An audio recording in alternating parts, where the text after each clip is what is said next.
주님께서 여러분과 함께 또한 사제의 영과 함께 마테오가 전한 거룩한 복음입니다. 주님 영광 받으소서.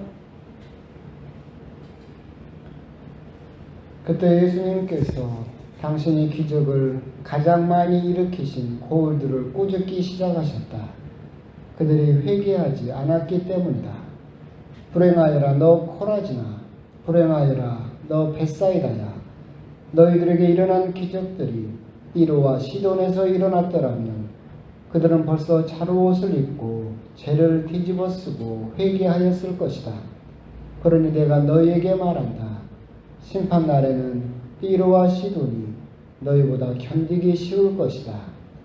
그리고 너 가파르나움아, 내가 하늘까지 오를성 싶으냐? 저승까지 떨어질 것이다. 너에게 일어난 기적들이 소돔에서 일어났더라면 그 고울은 오늘까지 남아있을 것이다. 그러니 내가 너희에게 말한다. 심판날에는 소돔 땅이 너보다 견디기 쉬울 것이다. 주님의 말씀입니다. 그리스도님 찬양합니다.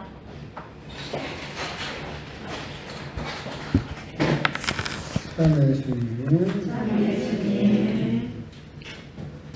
일기예보에는 비가 온다고 하는데 잊을만 하면 한 방울씩 떨어지고 잊을만 하면 떨어지고 또 내일도 온다고 하는데 모르겠습니다. 지금 공사는 금요일 이후로 콘크리트를 붓고 오늘까지 화요일까지 아무런 변화가 없고 배수로 오수관이랑 묻고 뭐 할 줄 알았더니 오늘도 아무것도 안 하더라고요. 근데 어쩌겠어요?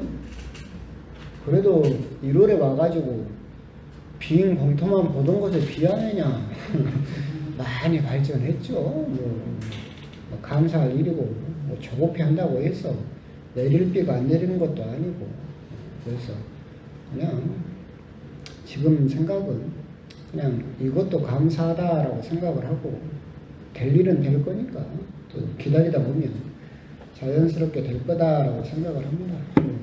비 안 오면 내일은 일하겠죠 뭐. 우리는 계약을 해버렸기 때문에 공사가 늦어지면 자기들이 손해지 우리가 손해는 아니에요. 하겠지 뭐. 오늘 복음은 여러분도 몇 번 들으셨고 사실 1년 중에 이 복음이 거의 한 3번 정도 봉독되는 그 내용입니다. 코라진, 벳사이다, 가파르나움 꾸중하시는 내용이죠. 코라진과 벳사이다 그리고 가파르나움은 갈릴레아 호수 모두 위쪽에 있는 도시들입니다. 그러니까 오늘 일독서에서 나왔던 사마리아와 가까운 그리고 코라진과 벳사이다는 그 당시 예수님 당시에는 율법의 도시로 유명했다고 합니다. 그래서 율법학자들이 거기에다 자기 학교, 자기 학원을 차려서 제자를 받아서 거기서 아주 대대적으로 율법 공부가 이루어지던 지금으로 말하면 교육도시였죠. 였고 가파르나움 역시도 갈릴레아 호수 그 호수변에 있던 교통의 요충지였어요. 그래서 예수님께서도 당신이 선교하실 때 시몬의 집도 가파르나움에 있었고 당신 역시도 그 갈릴레아 선교를 하실 때 가파르나움을 선교의 중심지로 삼으셨을 만큼 교통의 요충지, 그러니까 교통의 요충지 하면 또한 경제적인 또 부가 따라오겠죠. 그래서 가파르나움 역시도 굉장히 부흥하고 경제적으로 여유로웠던 그런 대표적인 도시 중에 하나입니다. 지금은 하나도 남아있지 않습니다. 지금은 폐업밖에는 없는, 그 당시에는 자기들이 제일 잘 나간 도시라고 그렇게 자랑스러워 했는지는 모르겠지만 지금 현재는 폐허만이 남아있는 그런 도시입니다. 이 코라진과 벳사이다와 비교되는 것이 띠로와 시돈이라는 도시가 나오는데 이는 지금도 이름만 바뀌었지 아주 번성한 도시로 남아있죠. 텔아비브부터 시작을 해서. 근데 여기는 예수님 당시에는 이방인들의 도시였어요. 그러니까 하느님을 믿지 않는 도시, 그러니까 유대인들이 보기에는 구원받지 못할 도시였었죠. 근데 오히려 심판날에는 이 이방인들의 도시가 율법을 열심히 공부하고 그리고 하느님을 열심히 알려고 노력하는 우리들보다 더 덜한 벌을 받는다 라는 이야기는 또 유대인들에게 굉장히 자존심이 상하는 이야기겠죠. 가파르나움과 비교되는 도시는 소돔이죠. 여러분들 창세기에서 보면 소돔과 고모라 이야기가 나오죠. 하느님부터 벌을 받았던 아주 유명한 그 도시입니다. 이 유대인들의 눈으로 봤을 때는 어떤 문란하고 굉장히 죄를 많이 지은 대표적인 도시인데, 이 도시가 오히려 유대인들이 모여서 그래도 번성하면서 잘 살고 있다라고 하는, 가파르나움보다 더 견디기 쉬운 그런 벌을 받는다라고 하니까 또한 이 역시도 유대인들에게는 굉장히 자존심이 상하는 이야기일 겁니다. 그렇다면 우리가 생각을 해볼 필요가 있는 게, 이 코라진과 벳사이다, 가파르나움은 왜 예수님에게 이렇게 꾸중을 들었을까를 생각을 해본다면 두 가지가 있다라고 생각을 합니다. 첫 번째는 뭐냐라고 한다면 기적을, 은총을 너무나 당연시했다라고 합니다. 앞부분을 보시면 그런 말씀이죠. 당신이 기적을 가장 많이 일으키신 고울이라고 하시면서 꾸중을 시작하시는데, 여러분들이 예수님께서 나자렛 회당에서 사람들을 가르치실 때를 여러분들이 떠올려 보면 예수님께서는 기적을 베풀려고 했는데 기적이 안 일어나죠. 왜? 안 믿으니까. 그죠? 그리고 나자렛 회당 사람들은 예수님을 자기들이 대충 알고 있다라고 생각을 해서 예수님을 믿지를 않으니까 이쪽에서 은총을 주려고 해도 받아들이지 않으니까 기적이 일어나지 않았어요. 근데 오늘 복음을 보면 기적이 어떻게 됐어요? 가장 많이 일어난 마음. 그러면 이 말은 무슨 말이냐면 이 도시들은 믿음이 있었다는 소리예요? 없었다는 소리예요? 있었어요. 그래서 예수님의 그 은총을 받아들일 수 있는 믿음이 있었던 사람들이죠.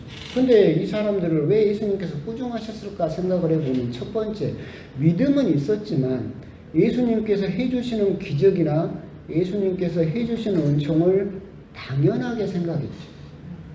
우리가 율법을 잘 배우고 하느님을 잘 알고 있고 하느님을 열심히 알려고 하고 있고, 근데 그리스도라는 분이 오셔서 우리들에게 기적을 베푸시니까 이것은 너무나 당연하게 우리가 받아야 될 권리죠. 몫이에요.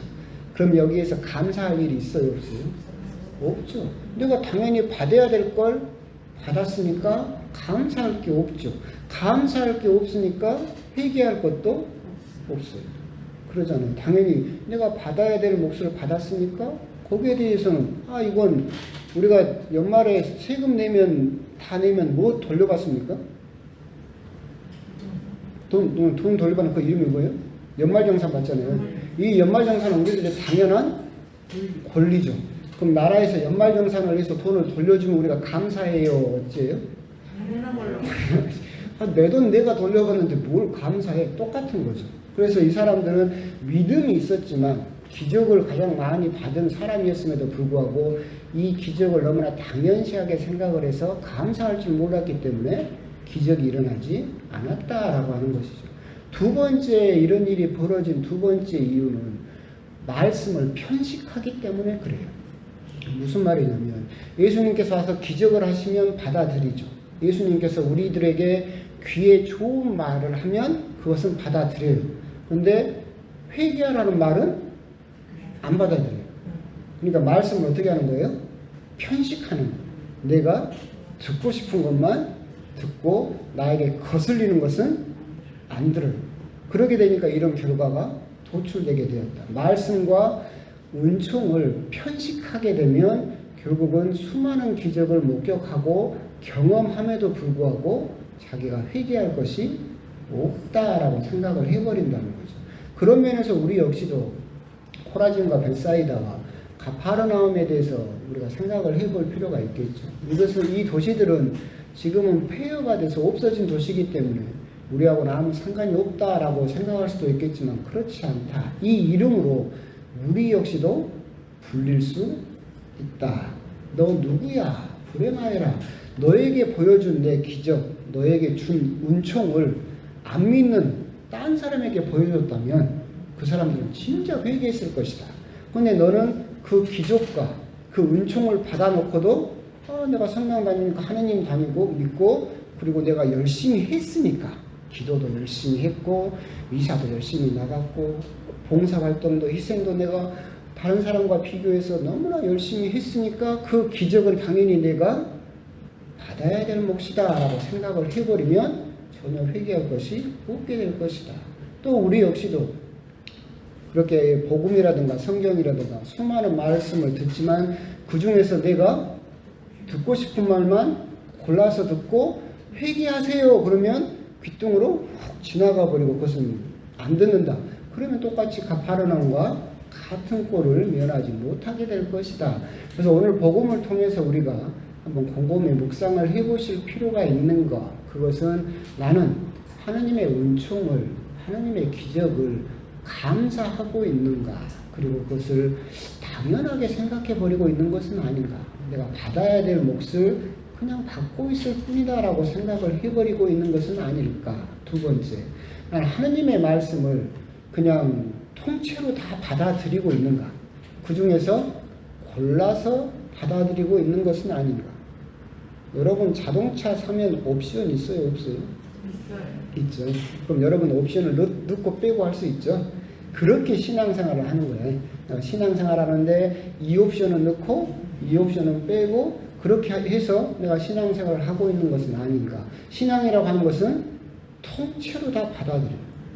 여러분들이 성모님을 생각을 하면 그걸 알 수 있어요. 성모님은 천사가 와가지고 그렇게 구세주를 잉태하게 될 것이다 라고 했을 때 성모님의 대답이 뭐였습니까? 주님의 종이오니 그대로 저게 이루어지기를 바랍니다 라고 응답을 했는데 그 응답 속에는 그리스도를 잉태해서 내가 낳고 나중에 그리스도의 어머니가 되고 나중에 하느님 나라로 승천해서 화관을 쓰고 그런 영광스러운 것만 받고 내 아들이 죽고 그런 것은 빼고 아까 말한 옵션처럼 이 옵션은 싫으니까 이건 빼고 이 옵션은 좋으니까 이것만 포함해서 그것만 받겠습니다라는 대답이었느냐라고 한다면 결코 아니다.